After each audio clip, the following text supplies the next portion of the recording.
on a reçu un joli carton du Japon, des petits fabricants un peu partout au Japon. On va voir que en fait, c'est une lame qui est forgée parce que je veux cet acier pour faire des couteaux très chers. Allez les chercher ces couteaux, à mon avis ils resteront pas longtemps.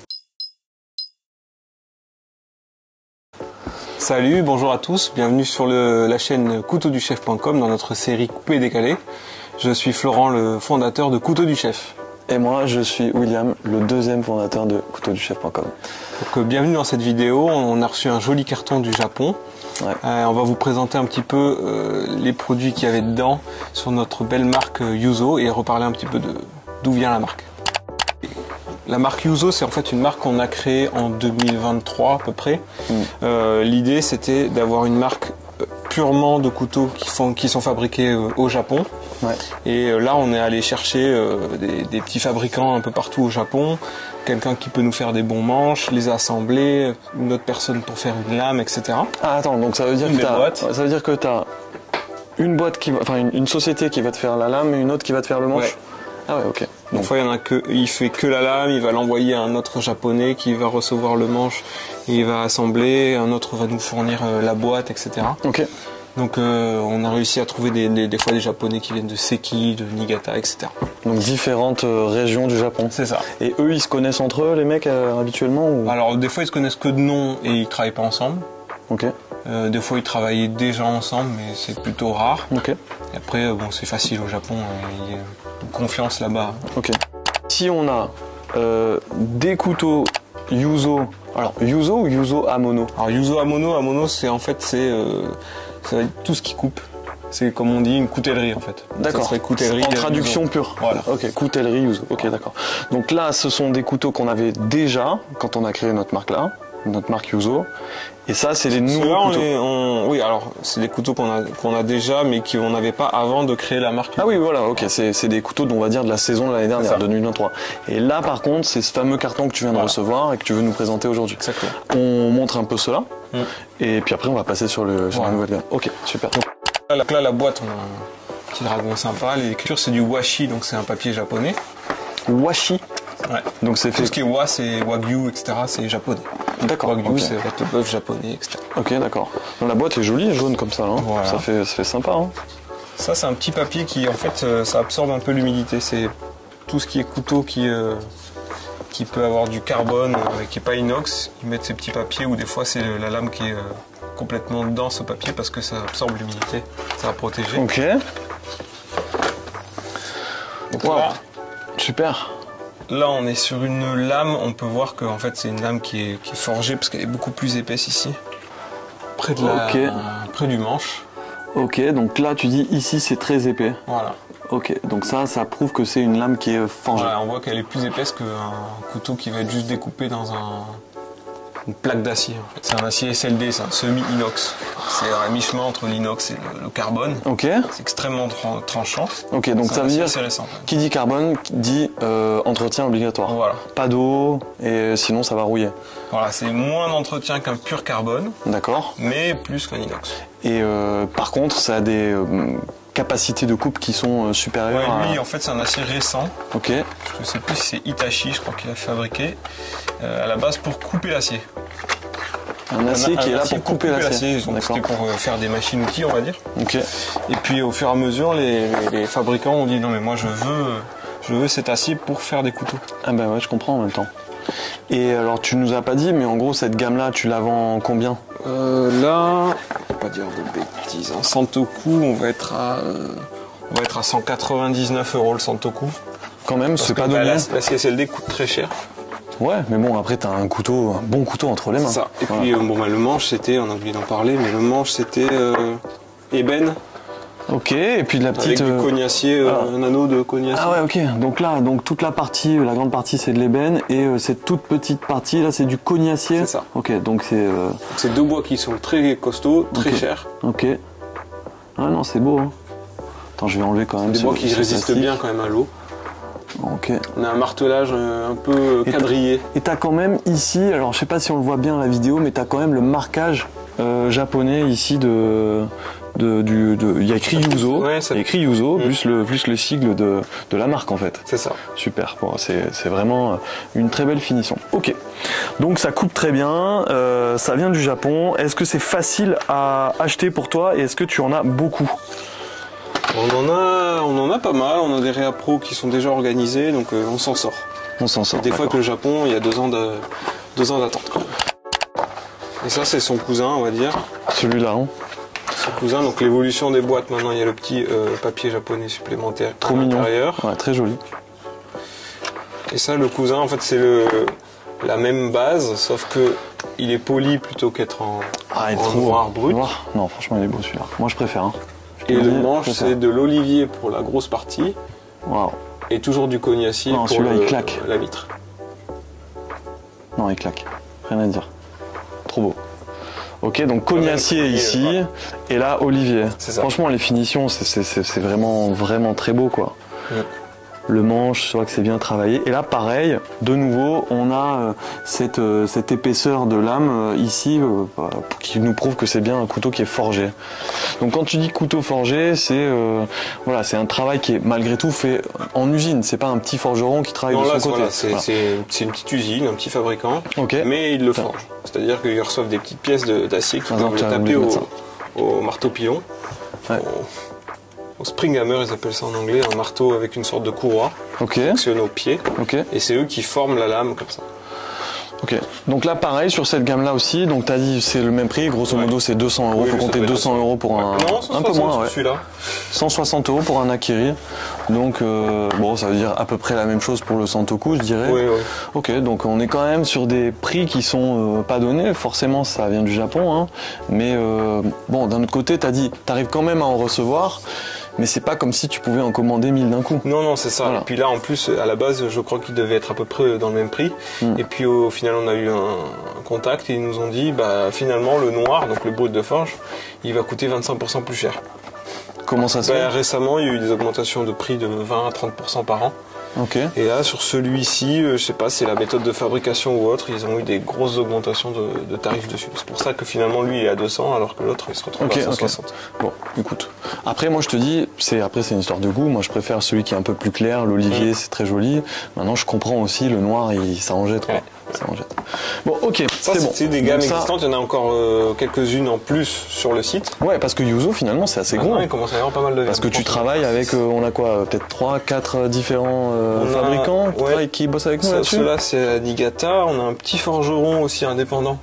Alors lui, c'est pareil, il faut surtout pas en commander 200. Il faut commander quelques dizaines de pièces pour qu'il les fasse et on les aura 18 mois plus tard. Ah ouais, parce que c'est ça en fait, le sport favori là-bas, c'est ça, c'est tu commandes. Et on sait pas trop quand. Tu sais pas quand ça arrive, s'il faut c'est 12 mois, 18 mois, 24 mois. Et est-ce qu'il te prévient, je vais faire ta fabrication dans 2 semaines, ou est-ce qu'en fait, il te dit juste, en fait ça y est, c'est bon. On a un email, c'est prêt. C'est prêt, faut payer, voilà le colis. Ok, bon, c'est sympa. Bon. Mais bon, pour le coup, par contre, les produits, t'as jamais de problème de fabrication. Ça arrive, c'est nickel. Voilà, ça, c'est le plus important parce que quand les couteaux ils viennent du Japon, ça traverse quand même quelques pays. Quand ça arrive ici, il faut que ce soit nickel. Nous, on a quand même un contrôle qualité. Et tout ce qui vient du Japon, on ouvre à chaque fois, les colis arrivent au bureau, on ouvre tout, on regarde. Mais bon, il n'y a pas de problème. Et souvent, par exemple, il va falloir mettre les étiquettes, il va falloir les réarranger, etc. Oui, parce que ça, pour le coup, du fait que ce soit des petits fabricants, c'est pas non plus, et qu'il y ait un alphabet qui soit complètement différent, en fait, ils arrivent pas trop à mettre les bons codes barres, les bons textes. Donc voilà, le petit forgeron, lui demander de mettre une étiquette avec un code barre, ça va pas être possible. C'est pas faire. Lui, ce qu'il sait, c'est taper sur son marteau et faire des couteaux, quoi. En même temps, on peut pas lui demander de faire l'inverse. Par contre, on essaye de les guider un peu pour que quand ça arrive, on sait plus ou moins comment faire. Voilà. Ok, ça marche.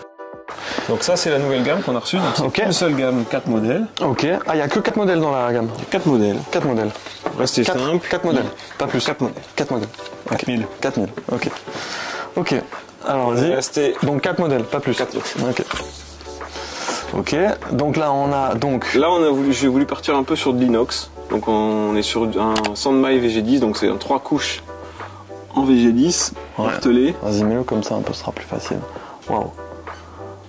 Non, c'est beau quand même. Donc on est aussi sur ébène et cognacier. Et donc sandmaille, donc il y a 3 couches. C'est pas un damas, hein, c'est juste 3 couches. Avec un martelage.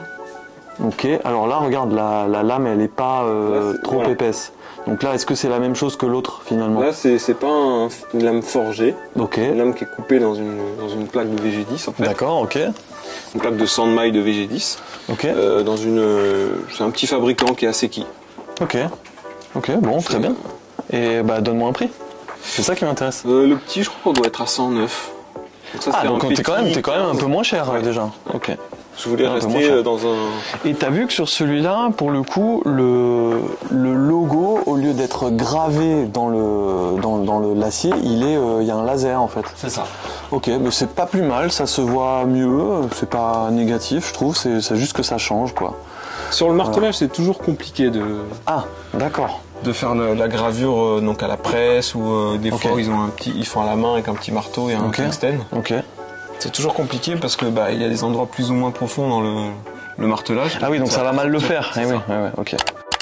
Donc là, tu nous as sorti discrètement un Nakiri qui va être lui, donc je rappelle, le Nakiri, donc 135, ok, 135 €. Bon, grosso modo, on va dire aux alentours de 140 quoi. Le Nakiri, lui, il est là pour couper les légumes. Essentiellement, son travail, c'est de couper les légumes. Voilà, on le montre bien ici. Il est joli, il est beau, il coupe les légumes. Magnifique. On lui demanderait plus. Franchement, après, si tu coupes de la viande, il le fait quand même. Il le fait, mais il va pas faire de la découpe d'avant en arrière vu la forme de sa lame. Ça va être plutôt comme ça. Plutôt, voilà. Une sorte de hachage. Ouais, avec à limite un petit peu très beau, très beau. Donc là, on est aux alentours de 140 €, tu me dis. C'est ça. Pareil sur le Santoku, je pense qu'on sera à 130 et quelques. Voilà, donc ça c'est, j'imagine, celui que tu vas vendre le plus dans la gamme, le Santoku. La taille c'est quoi, 17 cm grosso modo? Grosso modo 16,5, 17, 17,5. Ok. Bon, 17 cm et là donc pareil, tu m'as dit 140 €, le même prix que le 130, 140, le même prix que le... Et donc le cognacier, ça c'est un bois qu'on trouve où? Tu l'achètes à un fabricant de manches? Non, après c'est un fabricant de manches qui va me proposer les différents assortiments, etc. Moi, je vais dire, je verrais bien une mitre en cognacier ou alors une mitre plus claire avec de l'olivier, etc. De l'ébène. Et moi, je sais pas exactement d'où vient le cognacier en lui-même. Après, il y a une petite ligne de micarta pour faire un petit contraste. Ah ouais, ok, effectivement, blanc. Là entre les deux on voit bien une petite ligne et c'est du micarta. Ok, trop beau. Et en fait ça, alors explique-moi, il me semble qu'on l'avait vu ensemble, donc toi tu travailles d'abord sur fichier Excel, c'est ça? En gros, à la maison, au bureau, donc je veux dire en France, à Mandelieu, quand on commence à se dire, j'ai trouvé tel fournisseur qui serait ok pour nous faire des petites séries. Donc en gros tu vois la lame que lui est capable de te donner et tu fais des espèces de montages pour dire on va faire telle ou telle manche et en gros on se met d'accord sur le manche. Ce qui est compliqué c'est que du coup en fait le couteau sur lequel tu travailles en 2023 finalement il arrive en mi-2024. C'est ça. T'as déjà oublié ce que t'avais fait? Déjà pour préparer le manche des fois on fait des tests etc, donc il faut peut-être 3-4 mois pour avoir un échantillon sur le manche. Pareil sur la lame. Après la boîte c'est pareil, il faut des mois pour faire les essais, le papier, etc., avoir un échantillon. Oui, parce que ça, c'est très important, je pense. Au Japon, la boîte, elle a quasiment autant d'importance que le couteau. Au Japon, ils adorent le packaging, la boîte, ils prennent un soin particulier à ce que toute l'expérience, que ce soit dans les couteaux ou ailleurs d'ailleurs, l'emballage pour eux, c'est vraiment une chose particulière qu'ils veulent absolument mettre en avant. Tout doit être parfait en fait. Et donc là, nous, finalement, on trouve ça très joli. Pour autant, chez eux, je dirais que c'est une boîte plus ou moins classique, quoi. Tu vois, ça dépend. Il va y avoir des couteaux qui sont très très chers, qui sont vendus dans une boîte tout à fait classique sans aucune écriture. Là on voit des petites espèces de poils qui sortent, là ça fait partie du truc. Leur papier traditionnel japonais. Papier traditionnel japonais, ok, vraiment super. C'est pas ce même genre de papier qui se dit à base de riz ou autre. Ok, donc si vous achetez un couteau comme ça, on vous conseille dans l'idéal de pas jeter la boîte, vous arriverez certainement à la réutiliser d'une manière ou d'une autre. Soit vous laissez le couteau dedans, ce qui n'est pas forcément l'idéal parce qu'après quand on veut l'utiliser, il y a des manipulations dans tous les sens, soit vous trouvez une autre utilisation à cette boîte, parce que c'est vrai que c'est joli, on n'a pas forcément envie de la jeter. Ok, super. Et si vous voulez la jeter, c'est pas grave, hein. Ouais. Mais c'est pas top. Ouais. Après, du coup, c'est du papier, donc au niveau recyclage, ça va, vous le mettez au papier et puis c'est fini. Bon, bah super. Écoute, donc 4 nouveaux couteaux dans la gamme, dans la marque Yuzo. Une gamme qui s'appelle comment? Pas de nom. Pas de nom. Pas de nom, c'est son prénom. Elle a pas de nom. Ok, bon, elle a pas de nom, donc on va dire que c'est la Yuzo en VG10. On trouvera bien. Voilà. Bon, écoute, mais bon, le plus important, c'est que les produits soient là. La marque est posée. C'est un bon produit qui est, pour le coup, tu m'as dit VG10? On est au VG10. VG10, c'est quand même un assez haut de gamme. Ouais. On est sur des manches haut de gamme. Ouais, donc pour autant, on se retrouve avec. Tu m'as dit 130 €. 130 €, etc. On est plutôt sur du prix entrée de gamme du Japon, des fois. Ouais. Bon, quand même à ce prix-là. Ouais. Boîte sympa, etc. Ouais. Bah écoute. On n'a pas testé le. Ouais, fais-nous un petit test en live là. Ouais. Non, il n'y a pas de souci. Ouais, bon, ça fait peur. Ok. Ouais, ok. Il est pas venu pour rigoler le Santoku. Et là, du coup, inox, pas besoin d'entretien particulier, juste éviter de taper les os avec, ou de couper les grosses courges, etc. Ou crever des pneus. Crever les pneus. Ouais, tu fais pas ça. Ah, non. Ok. Et tu mets pas la vaisselle non plus? Non. Donc, en gros, j'utilise, je coupe mon truc, etc. Pas d'éponge verte. L'éponge verte, ça raye. Ah ouais, ok. Donc, ce que je fais, c'est que je mets un petit filet d'eau, je prends mon chiffon et je le range. Ouais. Dans l'idéal, sur comment on appelle ça, un bloc couteau, ou une barre aimantée. C'est top. Ouais. Bloc aimanté, barre aimantée, c'est top. Ouais. Les tiroirs, ça aime pas si vous avez d'autres choses dans le tiroir. Ils vont commencer à se taper dedans à chaque fois que vous ouvrez, fermez le tiroir. Ouais. La lame elle va se rayer, elle va perdre son tranchant, etc. Ok, donc c'est-à-dire qu'on essaie quand même d'en prendre soin. En même temps, on paye ça 130 €. Voilà, on en prend un peu soin, quoi. Ouais. Ok, bah merci Flo, super. Bah, j'espère que ça se vendra bien. Est-ce que t'en as assez pour gérer les commandes à venir sur cette gamme-là? On a eu un bel arrivage. On a un autre arrivage qui va arriver dans pas longtemps. Ok. Dans pas longtemps, ça veut dire quoi? Dans 2 ans, 3 ans? Non, dans quelques mois. Ok, d'accord. Deuxième partie.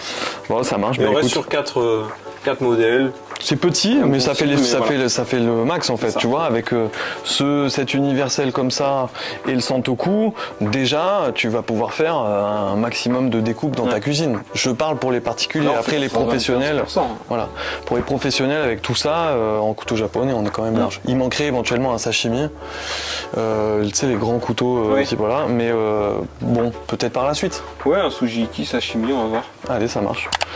Bon, merci Flo. Merci. Ok, super. À bientôt tout le monde. N'oubliez pas de liker cette vidéo. Si vous voulez suivre nos abonnements, vous pouvez vous abonner en appuyant sur le petit quelque chose qui est en bas. Je ne sais pas ce que c'est, mais appuyez dessus.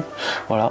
Et puis, on vous dit à bientôt sur notre chaîne et sur notre site. Allez les chercher, ces couteaux. À mon avis, ils resteront pas longtemps. À plus. Ciao.